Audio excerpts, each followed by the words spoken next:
नमस्कार दोस्तों, साथ ही मैं अजीत प्रताप सिंह आपका फिर से स्वागत करता हूं। दोस्तों, आप सब ने सुना होगा, अभी कुछ दिन पहले समाजवादी पार्टी के एक सांसद ने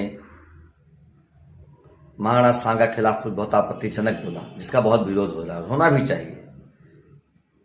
आप किसी भी धर्म, किसी भी जाति, किसी भी पंथ के महापुरुष के खिलाफ बोलेंगे तो आपका विरोध होना स्वाभाविक है। हर आदमी अपने पंथ के लिए, अपने जाति के लिए, अपने मजहब के लिए आजकल के जमाने में कुछ ज्यादा ही पूज्य हो गया है, तो विरोध होगा आपका। वो कहते हैं कि महाराणा सांगा ने बाबर को बुलाया।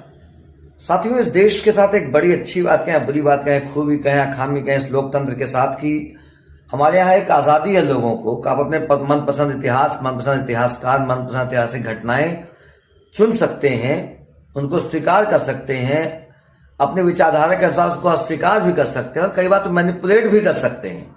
और तमाम लोग इन चीजों का बड़ा फायदा भी उठाते हैं।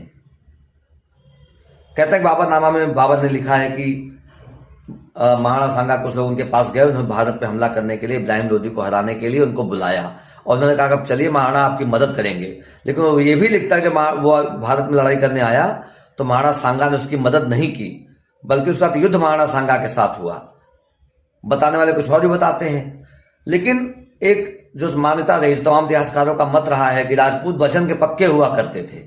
उस जमाने में तो कहा था, बड़े बड़े शत्रुओं ने लिखा कि राजपूत लड़ना जानते हैं, मरना जानते हैं, भले ही जीतना न जानते हो। तो वचन के पक्के, वचन के कुछ भी कर दिया करते थे। तो अगर महाराणा सांगा ने वचन दिया होता बाबर को मदद करने का, तो मुझे नहीं लगता कि वो पीछे हटे होते, क्योंकि युद्धों से कोई भय तो उनको था नहीं।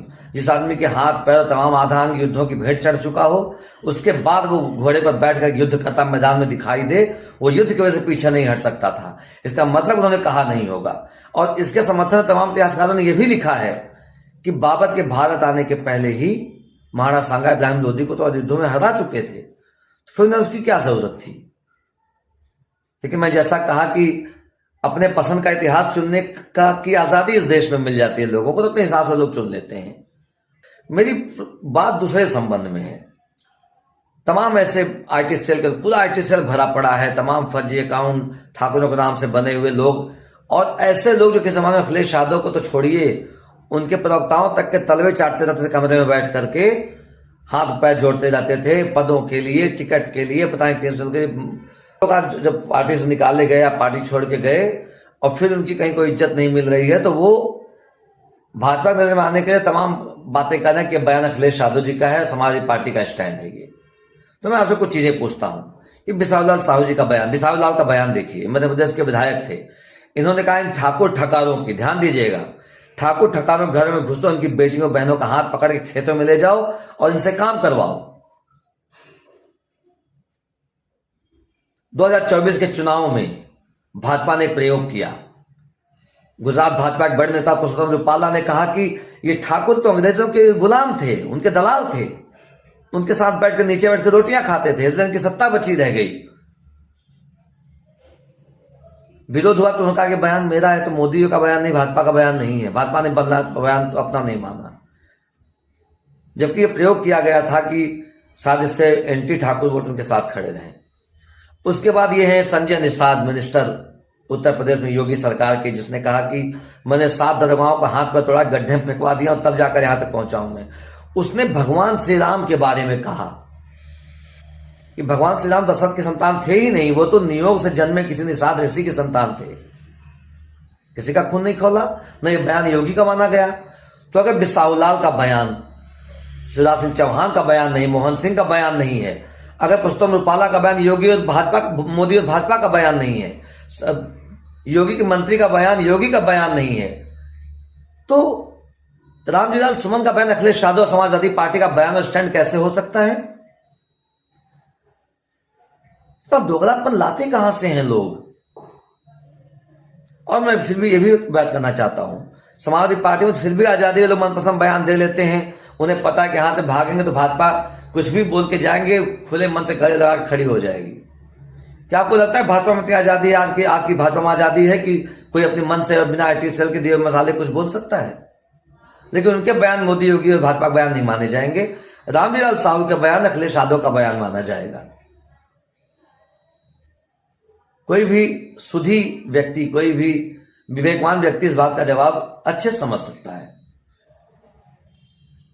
बाकी मैं आजकल देख रहा हूं कि फेसबुक पर तो ये सही बात है, ठाकुरों को एक आरोपित करने का एक फैशन चल चुका है। तमाम ऐसे जाति की बात नहीं करता, लेकिन फिर मैं आपसे पूछता हूं, अब पता करिए, पढ़िए, इतिहास पढ़ते होंगे तो, कि आखिर पद्मावती के खिलाफ अलाउद्दीन खिलजी को भड़काने वाला, उसको हमला करने, उकसाने वाला राघव चेतन कौन था? आप कहते हैं गुरु गोविंद सिंह के बच्चों को औरंगजेब ने दीवार में चुनवा दिया, लेकिन आप कुछ सोचिएगा, पढ़िएगा कि गुरु गोविंद सिंह ने अपने बच्चों को सुरक्षा के लिए कश्मीर में किसके घर पे रखा था, और कौन था जिसने ले जाकर उनको औरंगजेब को सौंप दिया? आप बात करते हैं गुरु तेग बहादुर की, बताइए गुरु तेग बहादुर की मुखबिरी किसने की थी औरंगजेब से? और सब संभाजी की बात हो जाएगी, बहुत ज्यादा चर्चा में है।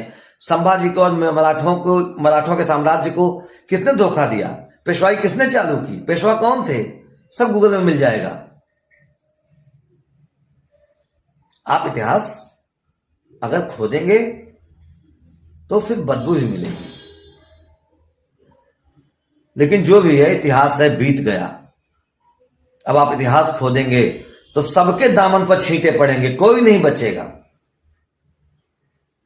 राजपूत तो फिर भी अपने खून से इतिहास लिखते आए हैं। तमाम लोग ऐसे ही मिलेंगे जिनका कोई इतिहास ही नहीं रहा, सिर्फ सत्ता के साथ जाकर के सत्ता की चारणगिरी करने का इतिहास रहा। तो इसलिए मैं कहता हूं, इतिहास पर मिट्टी डालिए, भविष्य के बारे में सोचिए। आज रशिया, अमेरिका, जापान जैसे देश अंतरिक्ष से लोगों को लेकर के आ रहे हैं, और हमारे देश लोग कब्र से औरंगजेब को निकाल रहे हैं, शमशान से महाराणा सांगा को निकाल रहे हैं। साथियों, ये आपको चुनना है कि आपको भविष्य में जीना है, अंतरिक्ष में निगाह रखनी है, या वर्तमान भूतकाल में जाकर के औरंगजेब और महाराणा सांगा और राघव चेतन जैसों को देखना है। क्योंकि जब भी आप गड़े मुद्दे उखाड़ेंगे तो बदबू ही आएगी। फिर भी देखिए, सोचिए, समझिए, और लोकतंत्र है, आजादी देता है, इस आजादी का मजा लीजिए। बाकी जय हिंद, जय भारत, जय समाजवाद। अखिलेश यादव जिंदाबाद, समाजवादी पार्टी जिंदाबाद।